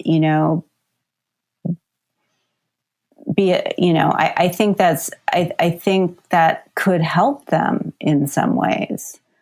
And I've also noticed on the social media, like the frenetic pace of the post. I mean, I look at it and I'm exhausted. I mean, and I'm thinking about, all the work that goes into it. So, here's a group of people surrounded, who surround Harijiwan and Guru Jagat, who are working 24/7, also getting up to do sadhana, also creating 1 million posts, also, creating, Camp Grace. They're going on a yatra, And also, interestingly enough, with the COVID denialism, if you look at some of their posts, they'll say safety protocols and social distancing, will be adhered to. So it's a cognitive dissonance. She has David Icke. The next post, she's wearing a Star of David. So, it's let's appeal to everybody. It's all good. It's going to work. We're going to meditate. We're going to, have a creative culture. And it appeals to, I think in that way, it is successful.